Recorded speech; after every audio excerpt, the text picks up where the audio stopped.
जय गुरु जी। मैं आज ये अपना सत्संग, शुक्राना सत्संग पेश कर रही हूँ। मैं आज बहुत दिनों के बाद, क्योंकि मैं ठीक नहीं थी, लेकिन आज मुझे कुछ अपना आप ठीक लगा, तो मैंने सोचा कि आज मैं अपना शुक्राना सत्संग पेश करती हूँ। सबसे पहले मैं आज का सत्संग गुरु जी के महामंत्र से ही शुरू करती हूँ। ओम नमः शिवाय, शिव जी सदा सहाय। ओम नमः शिवाय, गुरु जी सदा सहाय। ओम नमः शिवाय, शिव जी सदा सहाय। ओम नमः शिवाय, गुरु जी सदा सहाय। जय गुरु जी, शुक्राना गुरु जी। ये शुक्राना मेरा 5 मार्च मतलब मार्च के महीने का है। कुछ महीनों से जहाँ मैं लगातार अपने घर में सत्संग कर रही हूँ, पिछले महीने मैंने 5 तारीख को अपने यहाँ सत्संग किया था और गुरुजी ने बहुत ही अच्छी तरह से वो सत्संग करवाया। खुद ही लोगों को भेज दिया और सबने खाया, पिया, सत्संग किया, सबने अपना सत्संग सुनाया भी। कई अंकल और कई आंटी जी भी आए हुए थे। मुझे बहुत अच्छा लगा, क्योंकि फिर उसके बाद मुझे 7 को निकलना था, तो इसलिए मैंने ये 5 मार्च को ही अपना सत्संग समाप्त किया। और उसके बाद एक दिन मैं गुरुजी को मैंने अपने यहाँ दो रखा भी और बाहर वहीं पे सोती रही। बस ऐसा लगता था कि पापा घर में ही विराजमान हैं। तो खैर मुझे निकलना था, तो 7 तारीख को मैं सुबह पूना के लिए निकल गई। मैंने पहले भी बताया था कि गुरुजी की कृपा से मुझे अपराजिता पुरस्कार मिला था पूना में। तो उसको लेने के लिए जो 8 तारीख को था, 8 मार्च को पूना में था, तो मैंने उस अवार्ड को लेने के लिए पूना गई। वहाँ उस अवार्ड को मैंने ग्रहण किया और जय गुरुजी, शुक्राना गुरुजी मैंने बोला। उसके बाद मुझे वहाँ से बेंगलोर के पास एक आयुर्वेदिक कॉलेज में जाना था अपने टाँगों के इलाज के लिए, क्योंकि मैंने सोचा कि चलो एक बार और सही कोशिश करते हैं कि शायद ऑपरेशन के बिना ही मेरी ये टाँगें ठीक हो जाएँ। तो पूना से मैं बेंगलोर के पास में एक जगह थी, वहीं पे चली गई। तो वहाँ भी सत्य साईं बाबा का वो आयुर्वेदिक कॉलेज है और जब मैं वहाँ पहुँची तो मुझे बहुत अच्छा लगा। मैं वहाँ 8, 9, 10 दिन थी करीब। 10-12 नहीं, मेरे ख़्याल से 13 दिन थे। तो मेरी रोज़ वो लोग तरह-तरह से मालिश होती थी, ये होती थी, सिकाई होती थी, बहुत कुछ होता था। लेकिन वहाँ मैं श्री सत्य साईं बाबा के जो उनके सेवादार थे, बड़े मेजर, वो स्वामी जी से मिली, क्योंकि उन पर उनके गुरु की पूरी कृपा भी थी, तो उनसे मिली, बहुत अच्छा लगा। जब मैं वहाँ गई तो मुझे एक एहसास हुआ कि मैं मतलब ना मुझे दर्द होता था उन दिनों टाँगों में, ना पैरों में कोई जलन होती थी, ना एड़ियों में कोई दर्द होता था। बस खाना-पीना और चलती रहती थी थोड़ा बहुत और 3-4 घंटे, 4 घंटे तो मुझे वहाँ मालिश वग़ैरह में ही निकल जाते थे। बहुत ही अच्छी मालिश वो करते थे वहाँ, पंचकर्मा जिसको कहते हैं, और उससे वज़न भी काफ़ी कम हो जाता है और मालिश तो ख़ैर होता ही है। वो इतनी गरम-गरम सिकाई करते थे कि कई बार मेरे घुटनों के आस-पास थोड़ा जल भी गया, लेकिन मैं चिल्लाती नहीं थी। तो हालाँकि आखिरी दिन में जब स्वामी जी ने देखा तो वो सब पर बहुत नाराज़ हुए, तो ख़ैर कोई बात नहीं। लेकिन वहाँ जाकर के जो एक नई बात हुई, वो नई बात ये हुई कि मैं गुरुजी का शुकराना तो करती ही थी, तो उनका मैसेज आया गुरुजी का कि मैं तुम्हें कल एक अच्छा-सा गिफ्ट भेजूँगा और उसे तुम मतलब ले लेना, मैं तुम्हारे लिए गिफ्ट भेज रहा हूँ। मैंने सोचा मैं इस समय एक दूर-दराज़ ऐसी जगह पे हूँ, यहाँ पे कौन मुझे उपहार भेजेगा, कहाँ से मुझे गिफ्ट आएगा? तो बहुत सोचती रही। फिर मैंने कहा चलो जो गुरुजी की इच्छा देखा जाएगा। दूसरे दिन थर्सडे के दिन सुबह वहाँ एक मिस्टर राव थे जिनको मैं पहले से जानती थी, जिनके मतलब कहने से ही मैं वहाँ गई थी। वो सुबह आए तो उन्होंने हाल-चाल पूछने तो रोज़ आते ही थे, तो उन्होंने मुझसे बोला, "अच्छा कैसे हो? कैसी तबीयत है? कैसा क्या है?" तो फिर वो कहते हैं कि "मैं आपके लिए ना एक उपहार लाऊँगा शाम को।" तो मैंने कहा, "क्या उपहार लाएँगे? अरे! आप कुछ नहीं खरीदिए मेरे लिए।" कहने लगे, "नहीं, वो बाबा का उपहार है।" तो मैंने कुछ कहा नहीं और शाम को जब वो आए, तो वो साईं चरित्र लेकर के आए। तो आप यकीन करिए कि मुझे एकदम से गुरुजी की बात याद आ गई कि उन्होंने कहा था कि मैं कल तुम्हें उपहार भेजूँगा।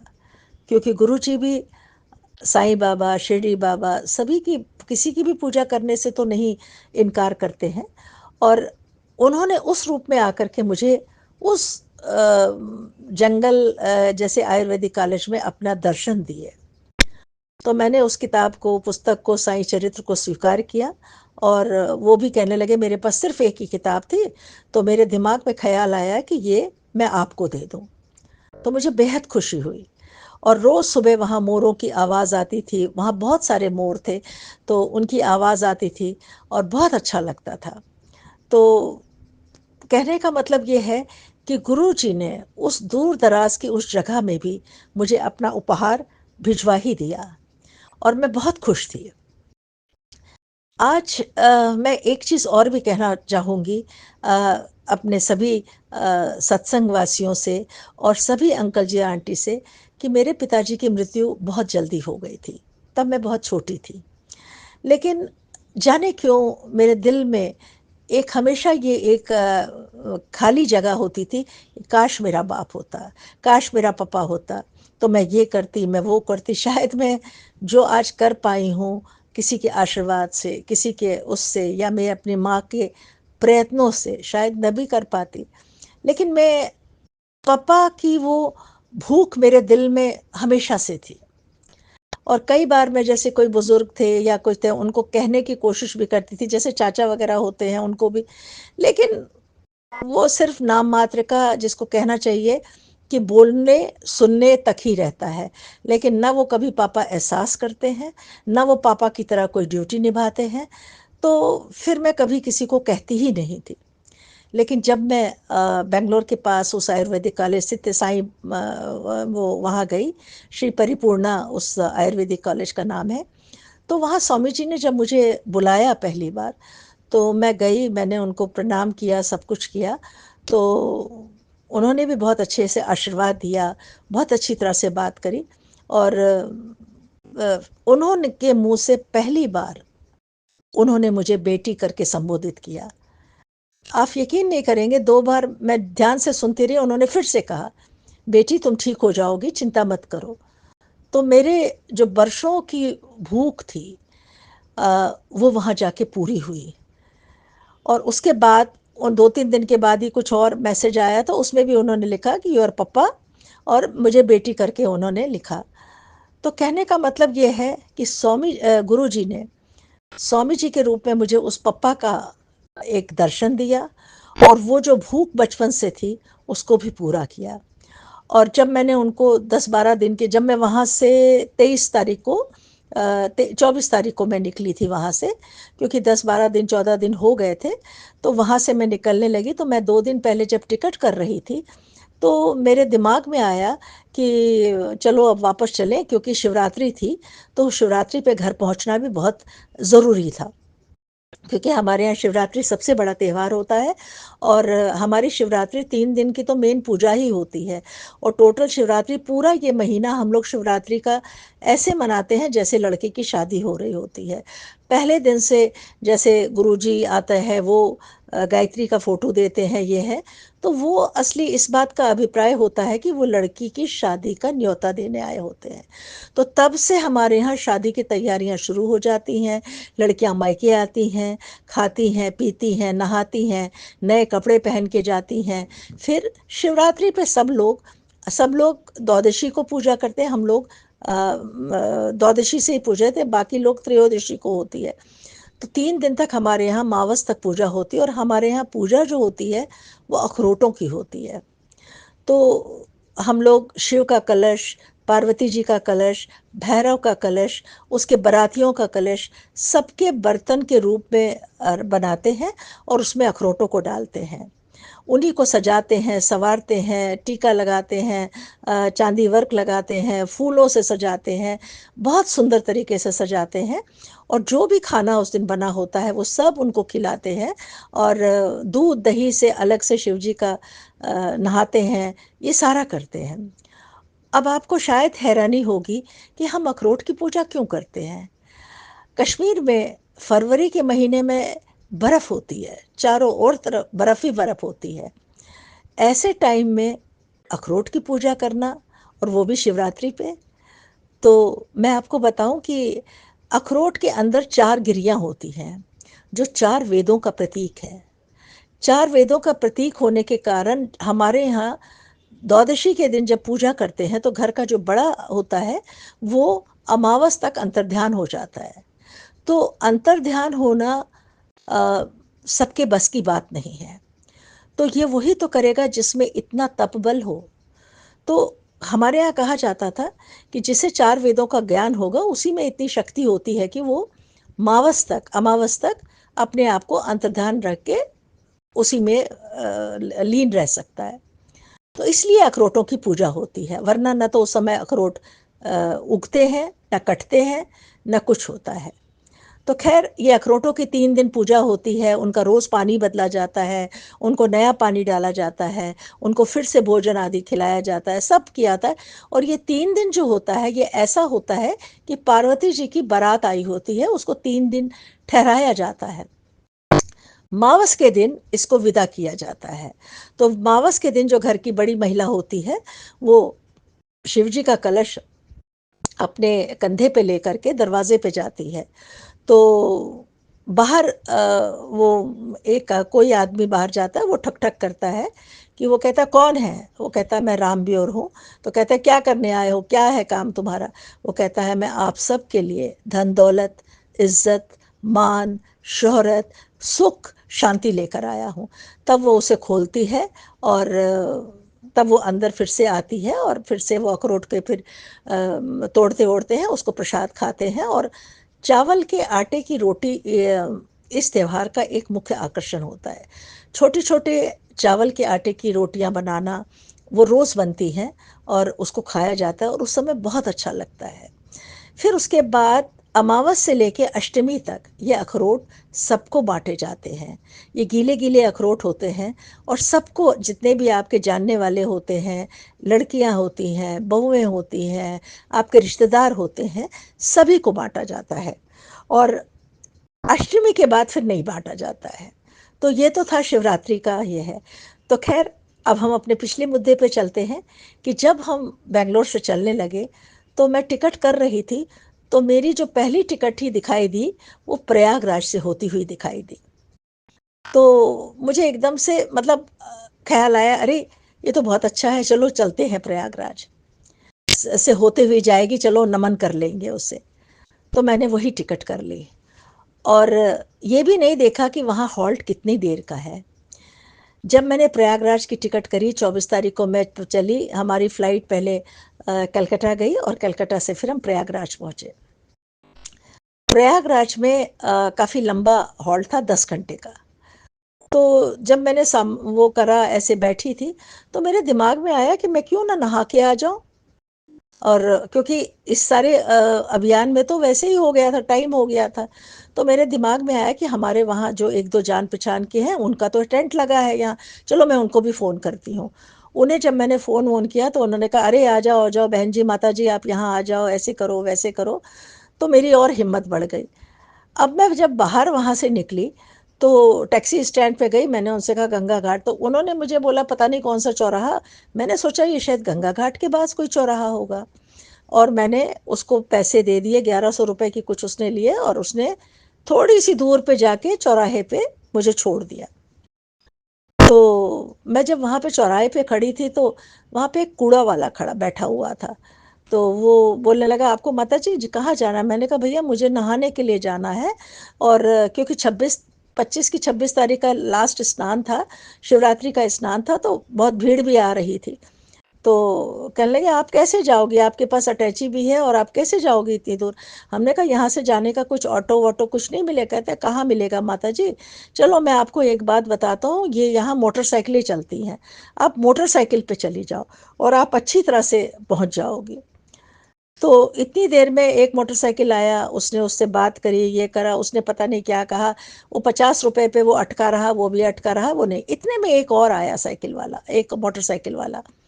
तो कहता है माता जी कहाँ आपको जाना है, क्या है। उस हमने कहा मुझे गंगा स्नान के लिए जाना है और जहाँ पे वो टेंट लगे हैं, इसी तरह से मैंने सारा बताया।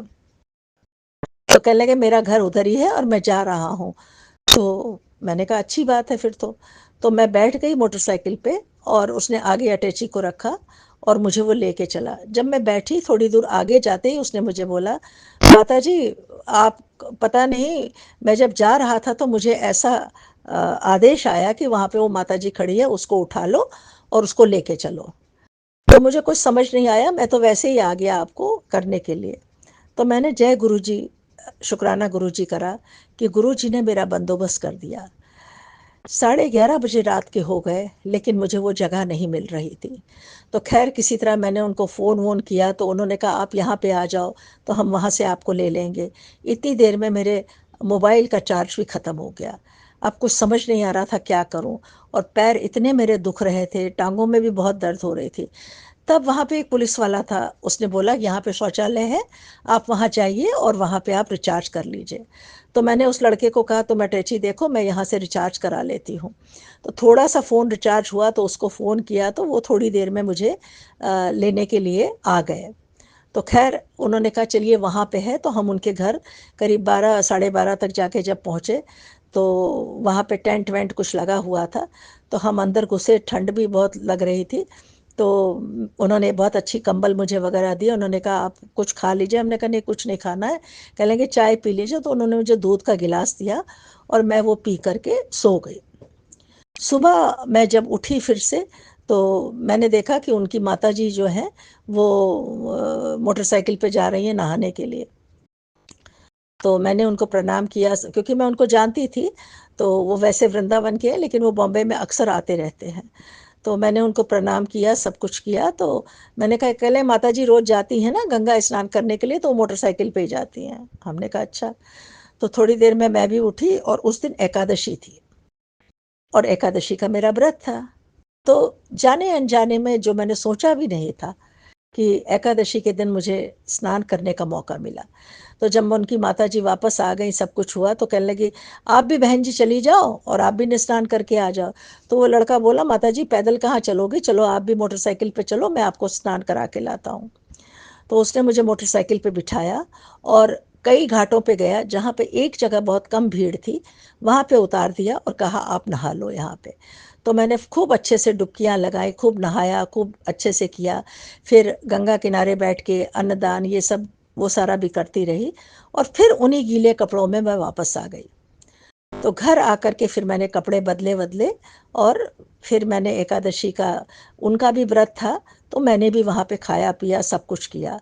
तो मुझे बड़ा अच्छा लगा। मैंने कहा देखो गुरुजी ने सब बंदोबस्त कर दिया, लोग परेशान होते हैं कैसे जाएं किधर क्या जाए, उन्होंने मुझे सारा रास्ता भी इसका बना दिया और अच्छी तरह से मुझे नहाने का भी हो गया, ये भी हो गया और कोई परेशानी भी नहीं हुई। तो उसके बाद दोपहर हो गई, दोपहर में को भी मैंने कुछ आलू वगैरह खाए। तो शाम को मेरी फिर मुझे फ़्लाइट के लिए फिर से अब टाइम हो रहा था। तो मैंने उनसे बोला, कहने लगे माता जी हम आपके लिए यहाँ से भी एक स्कूटर वाले को बता देते हैं, वो हमारे जान पहचान का है, वो आपको एयरपोर्ट पे छोड़ आएगा।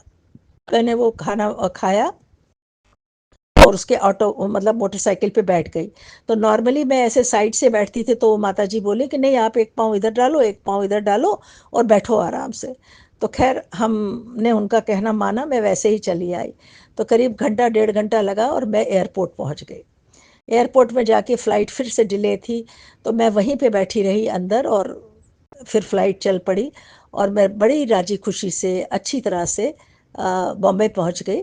और बॉम्बे पहुंची तो फटाफट सामान को बस रख के मैं बाज़ार गई क्योंकि शिवरात्रि की पूजा का सामान लाना था। तो बाज़ार गई, वो बोरीवली मार्केट में, वहाँ से सारा फूल, पूजा सामान, सारी चीज़ें लाई, मिठाई लाई, ये सब लाई, सारी चीज़ें लेकर के आई और फिर शिवरात्रि पूजन के लिए जुट गई। शिवरात्रि पूजन की, शाम को मैंने खूब अच्छे से सजाया करा, अच्छे-अच्छे पकवान भी बनाए, खूब पूजा करी, अच्छे से बहुत देर रात तक पूजा करती रही और शिव जी को गंगा जल से नहाया और भी जिस तरह से भी हो सकता था वो सब किया, भोग लगाया, फूल चढ़ाए, सब कुछ किया और सारी पूजा करी। और उसके बाद मैंने खुद भी भोजन ग्रहण किया, क्योंकि मैंने भी दिन भर कुछ खाया नहीं था, तो व्रत का मैंने सारा खाया। उसके बाद करीब शायद 2 बजे रात तक मैं ओम नमः शिवाय का मंत्र पढ़ती रही। उसके बाद मैं, क्योंकि बहुत थक गई थी, क्योंकि वहाँ भी रात भर बैठी हुई थी, उधर भी थी, तो मैं 2 ढाई बजे के करीब जा कर के सो गई। दूसरे दिन भी मैंने पूजा वगैरह सब की, सब कुछ किया 3 दिन तक, क्योंकि वो बारात घर में रहती है, तो पूजा पाठ किया, ये सब किया। लेकिन पल-पल गुरुजी का शुक्राना कर रही थी कि उन्होंने सभी काम स्मूथली, बहुत अच्छी तरह से और कर दिए। कोई मेरा पैसा ज़्यादा खर्च नहीं हुआ। बड़े आराम से मैंने गंगा का स्नान भी किया। पैसे भी, थोड़े पैसों में मैं मोटरसाइकिल पे आराम से चलती चली गई और ये शिवरात्रि की पूजा भी बहुत अच्छे से हो गई। वो सारी शिवरात्रि की पूजा भी मैंने 3 दिन तक करी और अमावस के दिन मैंने बहुत अच्छी तरह से विसर्जन भी किया और फिर जो बिल्डिंग में ही कुछ एक आध घर थे, उनको ही मैंने अखरोट बाँटे। ज़्यादा दूर मैं इधर-उधर नहीं बाँट सकी, क्योंकि मेरी टाँगों में बहुत दर्द था। तो इस तरह से करके ये यात्रा, ये इलाज, ये सब कुछ चलता रहा, जो सिर्फ़ गुरुजी की कृपा से हुआ था, कि मुझे किसी चीज़ का कोई परेशानी नहीं हुई, कोई कष्ट नहीं हुआ, कोई कुछ नहीं हुआ। और जब मैं बॉम्बे आई, तो मुश्किल से 6-7 दिन ही हुए थे, तो मेरी टाँगों में बहुत दर्द हो रहा था। मुझे नहीं पता, तो मुझे गुरुजी का मैसेज आया कि डॉक्टर को अपना काम करने दो, मैं अपना काम करूँगा और तुम डॉक्टर से अपना इलाज करा लो। पता नहीं क्या उनका आदेश था या क्या उनका वो संकेत था। तो एक बार मेरे दिमाग में आया कि चल क्यों ना मैं ऑपरेशन ही करा लेती हूँ। मैंने फटाफट मैं कोकिला बहन में गई और मैंने वहाँ डॉक्टर से अपॉइंटमेंट लिया, सब कुछ किया। बात करते-करते ही उन्होंने मुझे 21 तारीख की डेट भी दे दी। फिर मैंने अपने घर भी खबर भेजी, सब आए-वरे, सबको मैंने बता दिया, लेकिन मैं नहीं चाहती थी कि बहुत सारे लोग आएँ, क्योंकि खाने-वाने की फिर प्रॉब्लम हो जाती। तो मैंने जब ये समाचार स्वामी जी को भेजा वहाँ बैंगलोर के मतलब वहाँ श्री परिपूर्णा आयुर्वेदिक कॉलेज में, तो उनका जवाब आया, "बेटी, तुम बिल्कुल चिंता न करो। मैं पूरे ऑपरेशन में तुम्हारे साथ ही रहूँगा और तुम्हें चिंता करने की कोई ज़रूरत नहीं है। बाबा सब ठीक करेंगे।" तो आप यकीन करिए, मैंने कहा गुरुजी ही ये बोल रहे हैं और गुरुजी ही स्वामी जी के रूप में मुझे दिखाई दे रहे हैं। तो मुझे बड़ा सुकून सा मिला और बार-बार उनका 3-4 दिन के बाद फिर मैसेज आया, "बेटी तुम चिंता मत करो, सब ठीक हो जाएगा और बिल्कुल आराम से जाओ, आराम से आओ, कुछ नहीं होगा, सब ठीक हो जाएगा।" तो इस तरह से करके मैंने 21 तारीख की डेट ले ली थी और फिर मैंने उस दिन ऑपरेशन करने का निश्चय ले लिया था। तो इस तरह से गुरुजी ने पल-पल पे, पल-पल पर, हर कदम पर, हर रोज़ उन्होंने मेरा साथ दिया। मेरी यात्रा को, मेरे इलाज को, हर चीज़ को उन्होंने सुलभ बना दिया। पहले मेरे पतिदेव यहाँ ऑपरेशन के लिए नहीं मानते थे, लेकिन उन्होंने भी बाद में चुप कर ली। तो मुझे अच्छा लगा कि चलो कोई लड़ाई झगड़ा नहीं हुआ। बच्चों ने कहा तो मैंने उनको बोला कि भई एक-एक करके आओ, यहाँ जमघट मत लगाओ। तो ख़ैर सब आए, करे और वो भी हो गया। तो ये सब उस गुरुजी का शुक्राना है। मैं अनंतम, अनंतम गुरुजी का शुक्राना है, पल-पल शुक्राना है और मैं उनका ये शुक्राना अगर मैं ज़िंदगी भर लाखों बार, करोड़ों बार भी करूँ, तब भी नहीं कर सकती हूँ। गुरुजी वाक़ई में एक ऐसी शक्ति हैं, गुरुजी वाक़ई में एक ऐसे पापा हैं, जो अपने हर बच्चे का ध्यान रखते हैं, हर बेटी का ध्यान रखते हैं, हर बेटे का ध्यान रखते हैं और उनको हर पल की खबर रहती है। अनंतम अनंतम उनका शुक्राना है। अगर हम कितना भी करें तब भी हम उनके ऋण को नहीं चुका सकते हैं। बस मैं इतना ही कह सकती हूँ, मुझे तूने दाता बहुत कुछ दिया है, तेरा शुक्रिया हूँ, तेरा शुक्रिया हूँ। मुझे तूने दाता बहुत कुछ दिया है। न मिलती अगर तेरी दी हुई दात तेरी, क्या थी ज़माने में औकात मेरी। तुम ही ने मुझे तो जीना सिखाया, तेरा शुक्रिया हूँ, तेरा शुक्रिया है। मुझे तूने दाता बहुत कुछ दिया है। बहुत बहुत शुक्रिया आप सब गुरु जी का अनंतम शुक्राना, मेरे अंग संग रहने का, मेरे हर पल साथ रहने का। और जितने भी अंकल आंटी जी इस सत्संग को सुन रहे हैं उनका भी बहुत बहुत शुक्राना। गुरु जी उन सब की मनोकामना को भी पूर्ण करे और उनके भी दुख दर्दों का भी इलाज करे। और जो भी इससे उनको सुन रहा हो, कह रहा हो या कुछ भी हो, उन सब को पर गुरु जी की मेहर बनी रहे। मैं प्रोफेसर बीना बुद्ध की कश्मीर से बहुत बहुत शुक्राना।